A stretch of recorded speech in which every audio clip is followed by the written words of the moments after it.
வணக்கம் மக்களே. திருநெல்வேலி புதிய பேருந்து நிலையத்தில் அவ்வளோ கடைகளுமே மாநகராட்சி மூலமாக தான் இயங்கிட்டு வருது. இதுக்கான வாடகைகள் மாநகராட்சி நிர்வாகத்தில் கொடுக்கணும். ஆனால் மாநகராட்சிக்கு வரி வாடகை செலுத்தாமல், அதாவது வாடகை செலுத்தாமல் இருந்த நிறைய கடைகள் இருக்குது. அது மாதிரி நடவடிக்கை எடுக்கணும்னு சொல்லி புதுசாக பொறுப்பேற்றிருக்கக்கூடிய மாநகராட்சி ஆணையாளர் மோனிகா ராணா உத்தரவிட்டிருக்காங்க. அதன் அடிப்படையில் மேலப்பாளையம் மண்டல உதவி ஆணையராக இருக்கக்கூடிய சந்திரமோகன் அவர் தலைமையில் அதிகாரிகள் இன்றைக்கி திடீர்னு பாளையங்கோட்டை புதிய பேருந்து நிலையத்தில் அது ஆய்வு மேற்கொண்டாங்க. இந்த ஆய்வில் பார்த்திங்கன்னா நிறைய, அதாவது அதிக மாதமாக வாடகை செலுத்தாமல் இருக்கக்கூடிய கடைகளை கண்டறிஞ்சு அவங்கள்ட்ட இது மேலே நடவடிக்கை எடுக்க போகிறோன்னு சொன்னாங்க. அந்த அடிப்படையில் ஒரு 6 கடைகளில் லட்சக்கணக்கில் அவங்க வாடகை செலுத்தாமல் இருந்திருக்காங்க. எதனாலும் தெரியல. ஆனால் இந்த 6 கடைகளையும் உடனடியாக சீல் வைக்க போகிறோன்னு சொல்லி அவர் சந்திரமோகன் சார் சொன்னோன்னே உடனே அந்த மக்கள், அந்த வியாபாரிகள் ரொம்பவே பயந்துட்டாங்க. உள்ளே இருக்க பொருளெல்லாம் அங்கே எடுக்கொண்டாங்க. ஆனால் அதெல்லாம் முடியாது, நாங்கள் சீல் வைக்க போகிறோன்னு சொன்னோன்னா ஒரே வாக்குவாதம் போயிட்டு வியாபாரிகள் அங்கே இருக்கக்கூடிய பொருளை எடுக்கிறதுக்கு எவ்வளோ ட்ரை பண்ணாங்க, முடியல. அதில் ஒரு வியாபாரிலாம் அழுதுட்டார். இருந்தாலும் முடியல. ஆனாலும் 6 கடைகளையும் அதிரடியாக அதிகாரிகள் சீல் வச்சு மூடிட்டாங்க.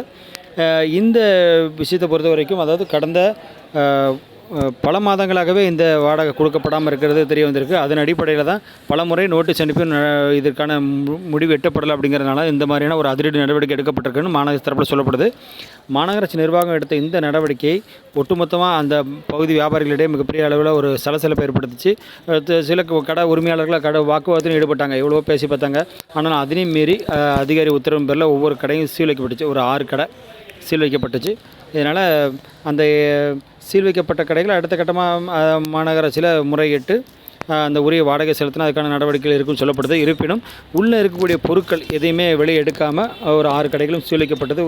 அந்த இடத்துல ஒரு பரபரப்பாச்சு. இது பல மாதங்களாகவே இந்த வாடகை செலுத்தாமல் மாநகராட்சிக்கு வருவாய் இழப்பு ஏற்படுத்தியிருக்காங்க அப்படிங்கிறதான் ஒரு குற்றச்சாட்டு. அதாவது அந்த லட்சக்கணக்கு அப்படிங்கிறது 6 கடைகள் மட்டும் இல்லாமல் இன்னும் பல கடைகள் இருக்குது. அவங்க மேலேயும், அந்த கடைகள் மேலேயும் நடவடிக்கை எடுக்கப்படும்.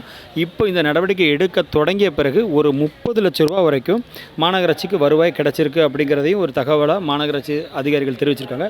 அப்படிங்கும்போது இன்னும் வரக்கூடிய கடைகள், அதாவது வாடகை பாக்கி இருக்கக்கூடிய கடைகள் மீதும் இது போன்ற நடவடிக்கைகள், அதிரடி நடவடிக்கைகள் இருக்கும் அப்படின்னு சொல்லி அதிகாரிகள் தெரிவிச்சிருக்காங்க.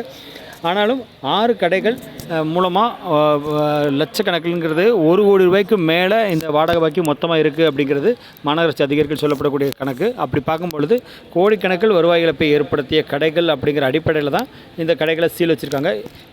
இந்த நடவடிக்கைகள் அடுத்தடுத்து தொடரும் அப்படின்னும் தெரிவிச்சிருக்காங்க மாநகராட்சி அதிகாரிகள். இதனால் அங்கே 100க்கும் மேற்பட்ட கடைகள் இந்த மாநகராட்சியில், குறிப்பாக அந்த புதிய பேருந்து நிலையத்தில் இயங்கி வருது. அனைத்து கடைகளுமே ஒருவித அச்சத்தில் தான் இருக்காங்க. அதாவது வாடகை செலுத்தாத, முறையாக செலுத்தாத கடைகள் ஒரு அச்சத்தில் இருக்குது. இருப்பினும் வாடகை செலுத்திய கடைகள் மீது எந்தவித நடவடிக்கையும் எடுக்கப்படாது என்று கூறிட்டாங்க அதிகாரிகள்.